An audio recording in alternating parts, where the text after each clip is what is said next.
Yesterday, the country was horrified as leftists in New York, America's largest city, openly declared their desire to undermine the United States and our Constitution when they voted for a zealot who openly declares he's a socialist. Just like one can't be a Christian and support abortion, so too is it true that one can't be a socialist or a communist and be an American. There are many governmental and economic systems that are incompatible with the U.S. Constitution. Sharia law, communism, and socialism, they're just a few. But where the idea of declared anti-Americans running America's largest city is new, anti-Americans in the left-wing press are sadly par for the course. Americans push back on a leftist press. That's my focus in today's preamble. After President Trump took a decisive, targeted, and bold action against Iran's nuclear program, the leftists in the press, out of sheer hatred for Trump, sided with America's enemies to denigrate the president and the skill of our military. CNN and the New York Times picked up on what passes for a report by Natasha Bertrand. This is a woman who was made famous for lying to the country about the Hunter Biden laptop being Russian disinformation, in essence undertaking election interference disguised as journalism. This same woman, along with CNN and the New York Times, cherry-picked, and many are now saying, exaggerated the accuracy and import of a battle damage assessment that was leaked just hours after the strike. Never mind that the assessment contradicted myriad other analyses in our government. To hear the leftists in the press tell it, it was the definitive ruling. Except it wasn't.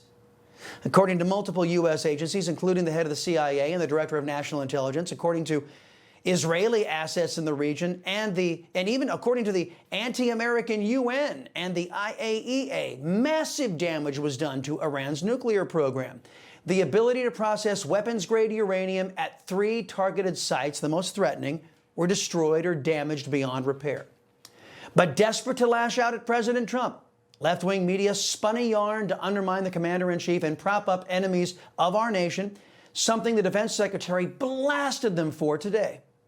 Because you, and I mean specifically you, the press, specifically you, the press corps, because you cheer against Trump so hard, it's like in your DNA and in your blood to cheer against Trump, because you want him not to be successful so bad, you have to cheer against the efficacy of these strikes.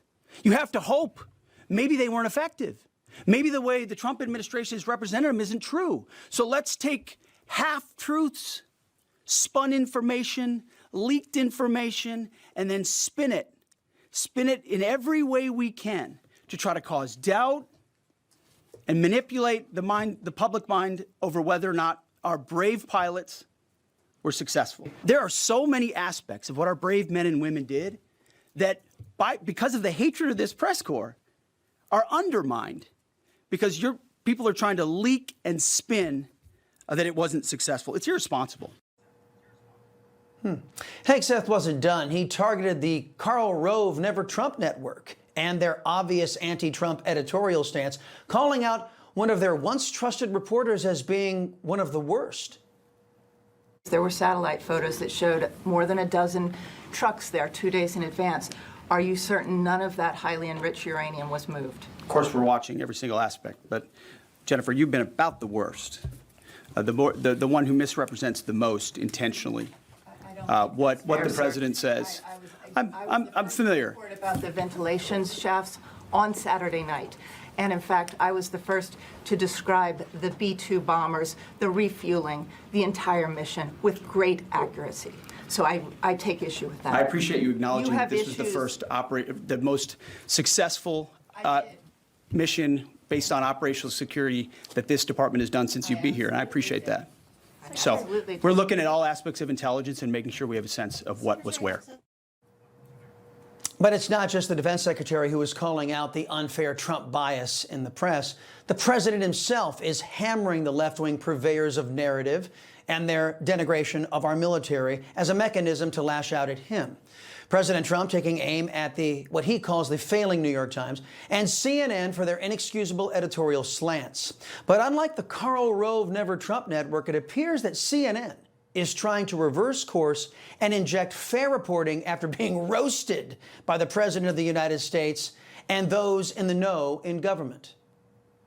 What we now know from that briefing, first time we know it, is that as it was designed, as these massive ordnance penetrators with significant computer software engineering went directly down those 3 ventilator shafts, specifically as designed. And until you actually do it, you never know if it's going to work.